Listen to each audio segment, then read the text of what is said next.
Exercise 7.2 का question number 1 करने लगे हैं। हमें कॉस्ट दी हुई है Q cube minus 5 Q square plus 12 Q plus 75, ये दी हुई। पहले उसने पूछा है right out the variable cost. तो कॉस्ट जो होती है वो variable cost plus fix cost per मुश्तमिल होती है, ठीक है। अच्छा, ये फिक्स कॉस्ट है और ये वेरिएबल कॉस्ट है, ठीक है जी। इसका मतलब वेरिएबल कॉस्ट मेरे पास क्या आ गई, Q cube minus 5 Q square plus 12 Q. अब उसने कहा है डेरिवेटिव निकालें, किसका, कॉस्ट फंक्शन का। कॉस्ट फंक्शन का डेरिवेटिव निकालें, Q cube minus 5 Q square plus 12 Q plus 75, इसका डेरिवेटिव निकालें। ये वेरिएबल लिखा हुआ है, कॉस्ट का फंक्शन है, तो हम इसका डेरिवेटिव ले लेते हैं। तो ये आ जाएगा 3 Q square minus 10 Q plus 12, ठीक है। तो इसको हम कहते हैं that is called marginal cost. इसी को हम मार्जिनल कॉस्ट का नाम देते हैं, ठीक। टोटल कॉस्ट को ही मार्जिनल कॉस्ट का नाम दिया जाता है। सेकंड क्वेश्चन में उसने पूछा हुआ है, हमें एवरेज कॉस्ट दी हुई है। ये average cost Q square minus 4 Q plus 174 ये दी हुई है। उसने कहा मार्जिनल कॉस्ट निकालें। अच्छा, अब हमें देखें ये पता है एवरेज कॉस्ट जो होती है ये कॉस्ट यानी टोटल कॉस्ट ओवर क्यू के ऊपर होती है। तो टोटल कॉस्ट किसकी आ जाएगी, एवरेज कॉस्ट इनटू क्यू। तो सबसे पहले हम टोटल कॉस्ट निकालें, क्या आएगी, एवरेज कॉस्ट इनटू क्यू। तो एवरेज कॉस्ट मेरे पास क्या है, Q square minus 4 Q plus 174 और इसको मल्टीप्लाई कर देंगे क्यू से। तो क्या आ जाएगा, Q cube 4 Q square plus 174 Q. ये मेरे पास आ गई टोटल कॉस्ट, या कॉस्ट कह लें आप। अब उसमें मार्जिनल कॉस्ट निकालना है तो आप इसका डेरिवेटिव ले लें, किसका, कॉस्ट का, ठीक है। तो ये क्या आ जाएगा, 3 Q square minus 8 Q plus 174। तो that is called a marginal cost. यही मार्जिनल कॉस्ट होती है, ठीक है जी। अच्छा, अब उसने पूछा हुआ है कि ये जो टोटल कॉस्ट है, ये जो कॉस्ट आई है हमारे पास ये वाली, ये बताएं कि कौन सी अप्रोप्रिएट है, क्या लॉन्ग रन है ये शॉर्ट रन अप्रोप्रिएट है। तो इसमें देखें ज़रा, लॉन्ग रन के अंदर, हाँ, लॉन्ग रन की डेफिनेशन ये होती है कि if there will be no discrimination in variable cost and fixed cost, तो वो लॉन्ग रन होती है। और शॉर्ट रन में होता है कि there will be a discriminant between variable cost and fixed cost, ठीक है। जैसे यहाँ पे इस क्वेश्चन में देखें, एवरेज कॉस्ट में देखें, तो यहाँ पे ये हमें क्लियरली नज़र आ रही है फिक्स कॉस्ट, ये हमें क्लियरली नज़र आ रही है एवरेज कॉस्ट, ठीक है। तो इसमें हमारे पास वेरिएबल कॉस्ट नहीं, डिस्क्रिमिनेट नहीं कर सकते कि कौन सी एवरेज कॉस्ट है, कौन सी फिक्स्ड कॉस्ट है। तो ये जो है ये लॉन्ग रन के लिए अप्रोप्रिएट होगी, ठीक है जी। जिसमें आपको फिक्स कॉस्ट दी होगी वो शॉर्ट रन रिप्रेजेंट करती है। ये जी हमारे क्वेश्चन जी। अब हम क्वेश्चन नंबर 5 पे जा रहे हैं। उसने पूछा हुआ है, देखें ज़रा, कहता है एक एवरेज लीनियर कर्व लें और उसके करस्पॉन्डिंग मार्जिनल कॉस्ट जो है उनका इंटरसेप्ट सेम हो, और ये भी बताएं कि स्टीप जो उसकी जो स्टीपनेस है वो ट्वाइस हो मार्जिनल कॉस्ट की एवरेज कॉस्ट से। सो सबसे पहले हम क्या करते हैं, हम एवरेज कॉस्ट लेते हैं, एवरेज कर्व लेते हैं जी। एवरेज कर्व, हम इसको लेट से हम एवरेज कर्व को ले लेते हैं A is equal to C plus D Y. ये मेरे पास एवरेज कर्व है, ठीक है। अच्छा, अब हमें ये पता है कि जो टोटल कर्व है,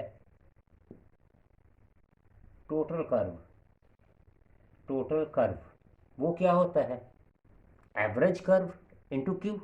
हम इसी फॉर्म में लिखते हैं ना, ए सी इंटू क्यू, इस फॉर्म में लिखते हैं ना, ठीक है। तो मैं यहाँ पे क्या लिखता हूँ, ए डॉट क्यू की जगह वेरिएबल हम वाई यूज़ कर रहे हैं, यहाँ पे वाई आ गया। अब ए की वैल्यू इसमें पुट कर दें, C plus D Y into Y, क्या बन गया, C Y plus D Y square. ये टोटल कर्व आ गया, ठीक है। अच्छा, अब उसने तो कहा है मार्जिनल कॉस्ट के बारे में, तो इसका हम डेरिवेटिव ले लेते हैं। डी वाई किसका, टोटल कर्व का। तो ये क्या आ जाएगा, इसका क्या आएगा जी, आंसर क्या आएगा जब डेरिवेटिव लेंगे, C plus 2 dy that is equal to marginal curve. Marginal curve आ गया, इसको हम बी कह लेते हैं। अब हमने इसको और इसको कंपेयर करना है, देखें ज़रा। अच्छा, अब इसको समझने के लिए देखें, मेरे पास एक होती है Y intercept, Y is equal to M X plus C, ये वाई इंटरसेप्ट होती है। इसमें एम जो है दैट इज स्लोप, और सी जो है वो इंटरसेप्ट होती है, इंटरसेप्ट। ठीक है, और इसका कुछ ग्राफ कुछ यूं बनता है, यूं इस तरह से। ठीक है। अच्छा, अब अगर मैं देखूं यहाँ से, मैं अगर चेक करूं तो देखें ज़रा कि मुझे यहाँ से क्लियरली नज़र आ रहा है कि ये जो वेरिएबल के बगैर है वो इंटरसेप्ट है। तो वेरिएबल के बगैर देखें यहाँ पे ये इंटरसेप्ट है सी, तो इसका मतलब क्या आया, इंटरसेप्ट सेम है, सेम इंटरसेप्ट, सेम इंटरसेप्ट है जी, इज सी। ठीक है, दोनों में, एवरेज में भी और मार्जिनल में भी। फिर उसने पूछा है कि स्टीपनेस कितनी है, तो स्टीपनेस देखिए यहाँ पे डी कितना, डी वाई 1 है, यहाँ पे कितना है, ट्वाइस है। इसका मतलब जो स्टीपनेस है, स्टीप जो है is twice in M C then A C. ये था जी क्वेश्चन उसने जो पूछा हुआ है क्वेश्चन नंबर 5 के बारे में।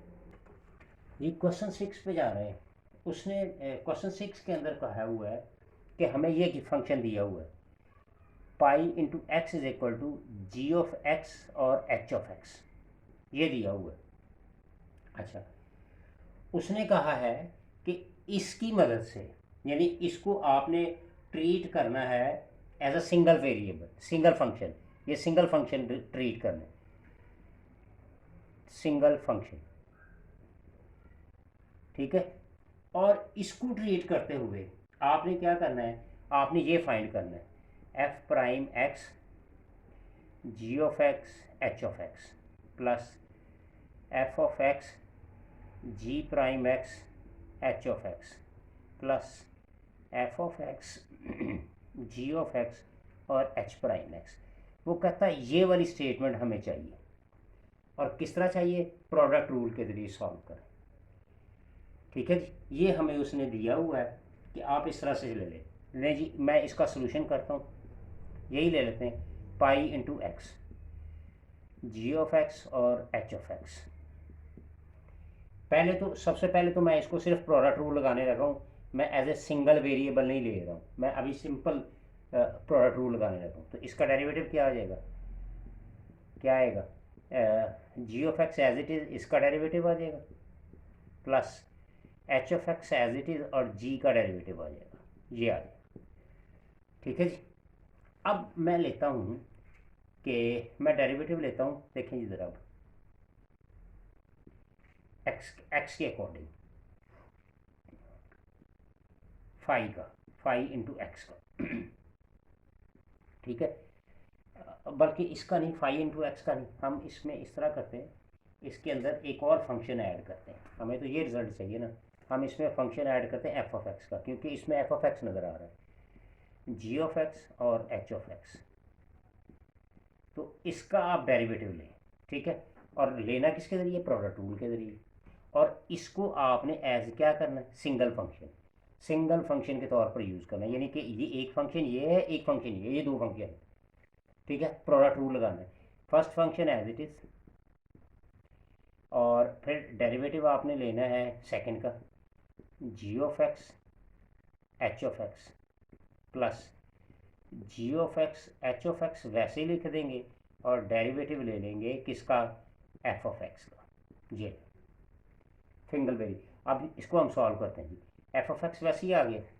ठीक है, इस ये दोबारा फिर प्रोडक्ट रूल यूज़ हो, ये देखें, इस सारे का answer g of x H of x का आंसर, ये देखें ये नहीं आया वो, यही लिखा है ना, या मैं इसको यूं इस तरह लिख लूँ, इस तरह लिख लूँ, फाई इंटू एक्स, ऐसे डेरिवेटिव जो है, तो जब डेरिवेटिव लूँगा या तो मैं इसी फॉर्म में लिख दूँ, ये डायरेक्ट लिख दूँ और ये ख़त्म कर दूँ, या ये लिख लेता हूँ दिस वन और मैं ये ख़त्म कर देता हूँ, क्योंकि मैंने डेरिवेटिव ले लिया, मैंने डेरिवेटिव ले लिया, तो मैं ये सिंपल डायरेक्टली यहाँ पे लिख देता हूँ, ये प्राइम ले लिया जी, ठीक है जी, यानी इस सारे का डेरिवेटिव ले लिया, तो इस सारे का डेरिवेटिव तो ये आया हुआ है। अच्छा, plus ji of x H of x, और जब इसका डेरिवेटिव लेंगे तो ये तो सिंपल ही एफ प्राइम एक्स आ जाएगा। अब इसका जो डेरिवेटिव था ये यहाँ से उठा के हम इसमें पुट कर देते हैं, एफ ऑफ एक्स इंटू ये सारा G of x H prime x plus H of x ji prime X, और ये वैसे लिख देते हैं हम, क्या है जी, जी ऑफ एक्स है, एच ऑफ एक्स है और एफ प्राइम एक्स है, ठीक है जी, ये मेरे पास आ गई। अब इसको आप मल्टीप्लाई कर दें, f of x g of x H prime x plus f of x, यानी इसको इससे मल्टीप्लाई कर दें, h of x ji prime x plus f prime x g of x और एच ऑफ एक्स। ले जी, ये क्वेश्चन, ये देखें, ये इसका रिजल्ट वही आ गया जो हमने ये वाला निकाला था, ये सारा सेम वही रिजल्ट आ गया, ये था जी क्वेश्चन नंबर 6 था।